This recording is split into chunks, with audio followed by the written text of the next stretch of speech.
आप लोगों को इस चैनल पर स्वागत है। सभी श्रोता गण जितने लोग हैं उनको मैं हमारी ये 6वीं वीडियो है जो एलोपेशिया एक डिजीज़ होती है जिसमें बाल झड़ते हैं, उसके बारे में आज मैं बताऊंगा। आप इसको सुनें और इससे लाभ उठाएं। एलोपेशिया एक ऐसी डिजीज़ है जिसमें बाल झड़ जाते हैं, रिंग टाइप का होकर के गोरा गुच्छे टाइप में होकर के बाल निकलते हैं और एकदम चिकना हो जाता है। वह स्पेशली सर पर होता है, आगे भी होता है, बीच में भी होता है, पीछे भी होता है, जहाँ कहीं भी वो हो सकता है। और वो एज नहीं देखता है, और कम एज वाले को भी हो जाता है, स्पेशली जो यंग होते हैं उनको होता है। और यंग एज में भी बाल पकने लगता है, सफ़ेद हो जाता है बाल, और उसमें उसके साथ साथ जो है वो गुच्छे टाइप में बाल झड़ते हैं। बाल धीरे धीरे करके वो कमज़ोर हो जाते हैं, उसमें डैंड्रफ भी हो जाता है। ऐसी स्थिति में उस डिजीज़ को एलोपेशिया कहते हैं। होम्योपैथिक सिस्टम में जो ट्रीटमेंट है वो ट्रीटमेंट तो मैं बता दूंगा ही, लेकिन पहले मैं ये भी बता दूँ क्यों होता है।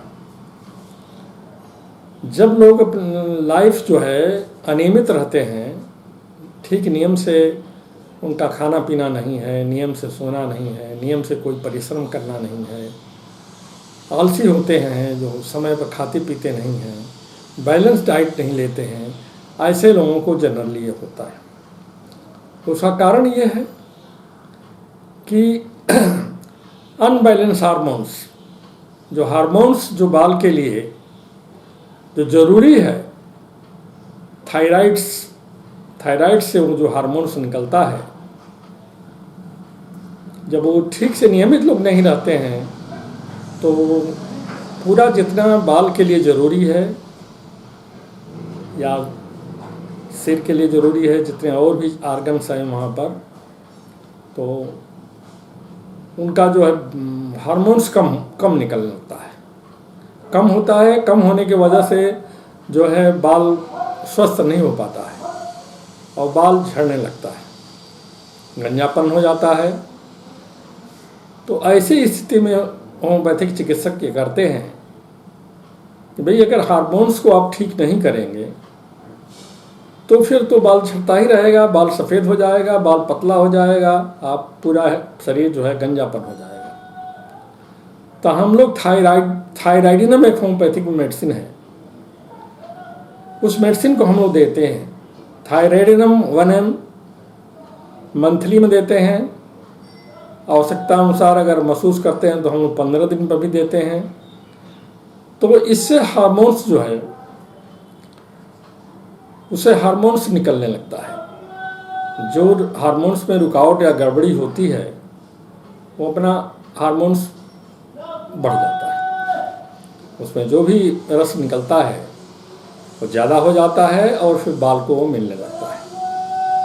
तो धीरे धीरे वो बाल जो है सफ़ेद होने से बच जाते हैं। जो सफ़ेद हो गए हैं वो भी धीरे धीरे या तो झड़ जाते हैं या तो फिर नया बाल निकल जाता है। ऐसी स्थिति में आप लोगों को ये भी पता है कि होम्योपैथिक में मियाद भी बहुत होते हैं, 3 है: सोरा, सिफिलिस, साइकोसिस। और हर डिजीज के लिए मियाद में जिम्मेदार होता है।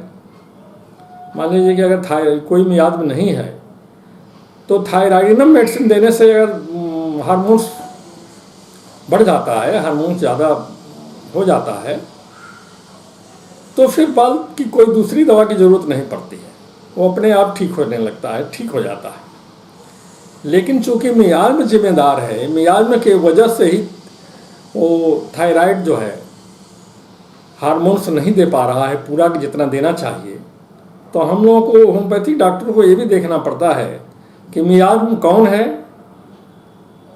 सोरा है, सिफिलिस है, साइकोसिस है, तो उसको एंटी मियाज्मेटिक दे करके, उसको इंटरकरेंट के रूप में दे करके उसको हटाना पड़ता है मियाज्म को, और हटाने के बाद तब हमको दवा देनी पड़ती है सिम्टम देख करके कि क्या सिम्टम है।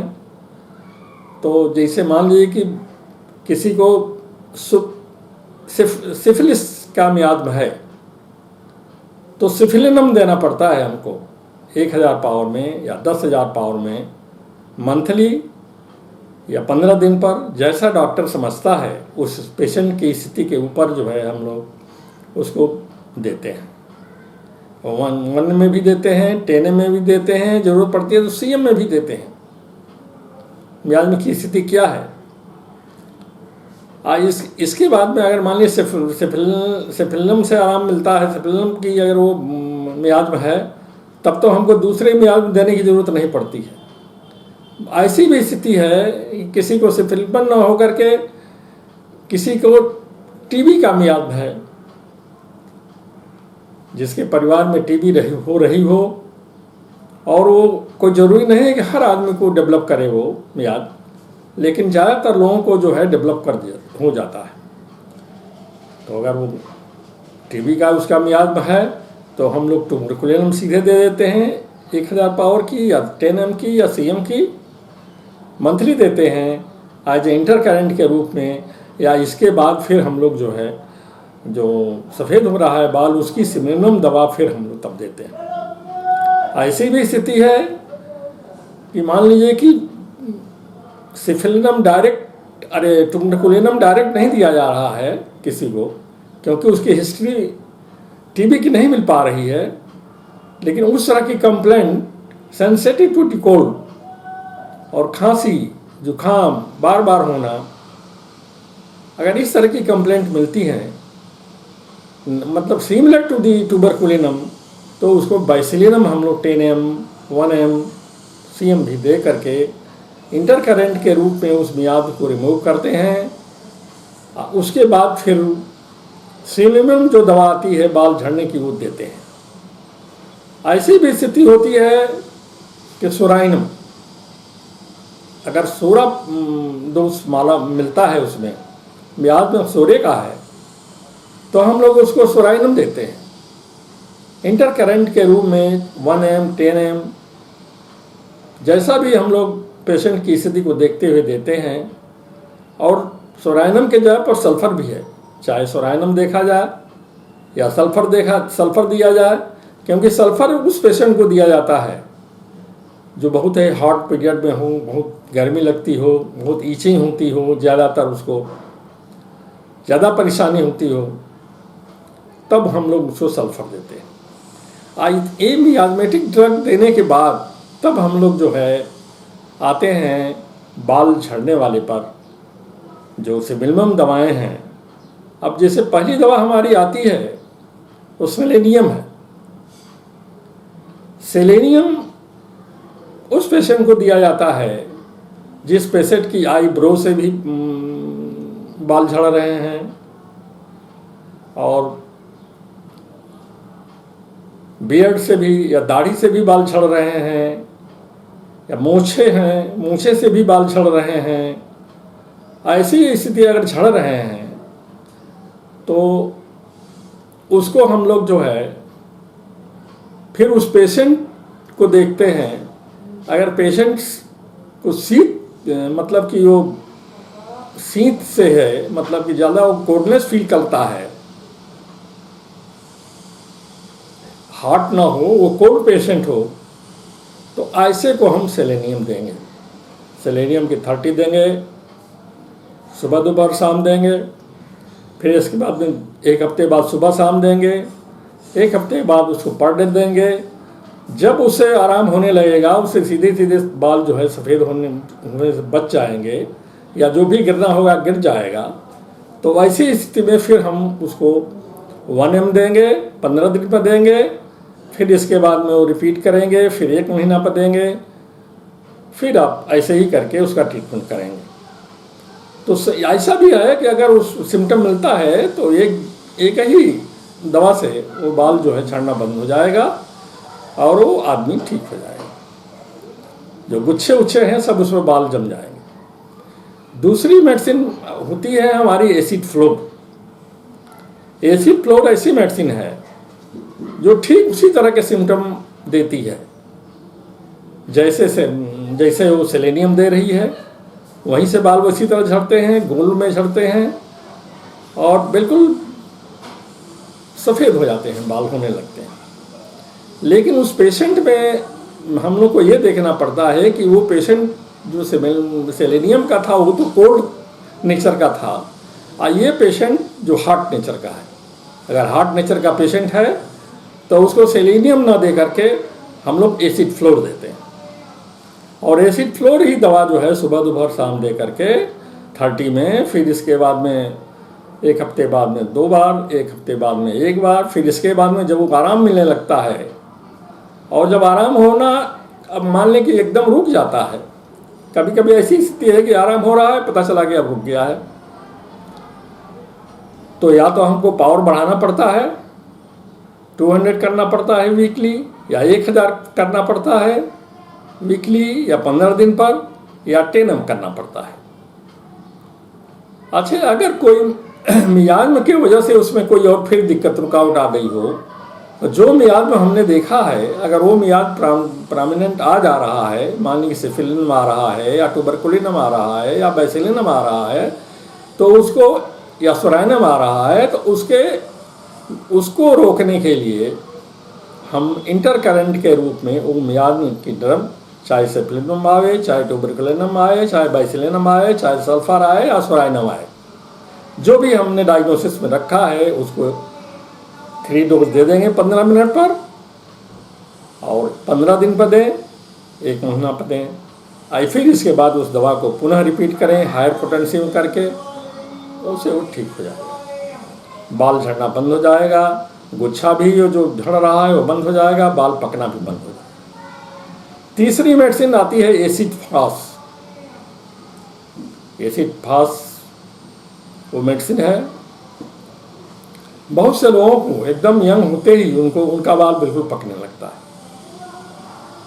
और उनका मान लीजिए कोई झड़ता एक एक करके बाल झड़ता है, गुच्छे में नहीं झड़ता, वो पता है धीरे धीरे एक एक बाल निकल रहे हैं और फिर बाल सफ़ेद हो रहे हैं। तो वैसी स्थिति में हम ये महसूस करते हैं, डॉक्टर के पास जब वो आता है और यंग में एज में ही शुरू हो रहा है, स्पेशली 20-25 साल में ही, 18 साल में ही शुरू हो जाता है, तो ऐसे पेशेंट को हम लोग एसिड, उसको प्यास वास ठीक ठाक से लगती है और कोई दिक्कत नहीं है उसको, और विशेष कोई किसी तरह का ठीक से हो रहा है, तो उसको हम लोग एसिड फास्ट देते हैं। एसिड फास्ट 30 में देंगे, सुबह दोपहर शाम या सुबह शाम, कुछ दिन इसके बाद में फिर उसको जो है 15 दिन पर अगर आराम मिल रहा है तो उसी को देते रहेंगे। उससे भी अगर कोई मियाद में नहीं है उस लड़के में या उस यूथ में, अगर ठीक से अपना लाइफ व्यतीत कर रहा है, कोई ज़रूरी नहीं कि सब में मियाद में रख दी जाए। अगर वो ठीक नहीं, अगर वो ठीक है तो एसिड फास्ट केवल देने से ही उसका बाल जो है ठीक हो जाएगा और झड़ेगा नहीं, और अगर झड़ रहा है तो रुक जाएगा। उसी कम्प्लीमेंट्री के रूप में फिर हम लोग नाइट्रामोर भी देते हैं। कोई ऐसा पेशेंट है जो नमकीन खाना ज़्यादा पसंद कर रहा है, साथ में दर्द महसूस कर रहा है, और नमकीन चीज़ें उसको ज़्यादा पसंद हैं, तो हम लोग नाइट्रामोर एक दवा आती है, उसको हम लोग फिर देते हैं नाइट्रामोर 30। उसको भी सुबह शाम देते हैं, हफ्तों देते हैं, 15 दिन देते हैं, और ज़रूरत पड़ती है तो हायर पोटेंसी भी दे देते हैं, जिससे कि वो ठीक ठाक हो जाता है। लेकिन अगर मियाद में नहीं है, अगर मियाद में है तो हमको मियाद को रिपीट करना पड़ता है, तब जाकर के वो जो है वो ठीक होगा। और भी मेडिसिन है हमारे पास, जैसे मेजेरियम है। मेजेरियम एक दवा होती है जिसमें स्किन डिजीज़ में स्पेशली यूज होती है, और इसमें जब सर में जब ये झड़ने लगता है तो उसमें डैंड्रफ भी हो जाता है, स्किन डिजीज इचिंग भी हो जाती है। तो वैसी स्थिति अगर है और उसके बाद में उसको खुलाने पर उसमें सफ़ेद जैसे रूसी जैसे निकलने लगता है और हल्का हल्का वो जो है ऐसा लगता है जैसे कोई छिलका जैसे कोई चीज़ निकल रहा है सफ़ेद, और उसमें चिपकाहट पानी जैसी भी रहती है। ऐसे अगर कंप्लेंट किसी पेशेंट में मिलती है और बाल भी चिपक जाते हैं तो हम लोग मेजेरियम, एक मेडिसिन आती है सिमेनम, उसको देते हैं। मेजेरियम देने से वो ठीक हो जाती है, धीरे धीरे वो सूखने लगता है, सूख करके वो छोड़ देता है और इसके बाद जब बाल जो चिपके होते हैं वो ख़त्म हो जाते हैं और धीरे धीरे वो बाल झड़ना बंद हो जाता है। लेकिन ये भी देखते हैं कि हो सकता है कि वो भी अगर किसी मियाज का हो, मान लीजिए मियाजमेटिक अगर है तो हमको antimiasmatic drug as intercurrent देना पड़ता है। वो सिफिलिनम भी हो सकती है, वो थूजा भी हो सकती है, बैसिलिनम भी हो सकती है, ट्यूबरकुलिनम भी हो सकती है। तो उसको दे करके फिर हमको वो दवा देनी पड़ती है। और दवा है जैसे एक लाइकोपोडियम है, लाइकोपोडियम भी है, बाल झड़ता है और उस व्यक्ति को लाइकोपोडियम दिया जाता है जो मेंटली तो झगड़ालू प्रकृति का होता है और उसको स्पेशली कॉन्स्टिपेशन होता है, कॉन्स्टिपेशन होता है, गैस फॉर्मेशन होता है और उसको इतना गैस बनती है कि डकार से तो कम निकलता है, नीचे से हवा जो है उसको ज़्यादा निकलती है। ऐसा अगर पेशेंट है, उसको इस तरह की कंप्लेंट है तो उसको हम लोग जो है, डाइजेशन भी डिसऑर्डर है तो उसको हम लोग लाइकोपोडियम देते हैं। अगर आवश्यकता पड़ती है तो पल्सेट्ला भी उसके साथ हम लोग अल्टरनेट कर सकते हैं उसको कुछ दिन के लिए, क्योंकि उसके लीवर वगैरह फंक्शन ठीक से नहीं कर पा रहे हैं क्योंकि कॉन्स्टिपेशन है। तो वैसे स्थिति में भी वो बाल झड़ने लगते हैं। डाइजेशन अगर डिसऑर्डर हो जाए किसी का तो उसके वजह से भी प्रॉब्लम होती है।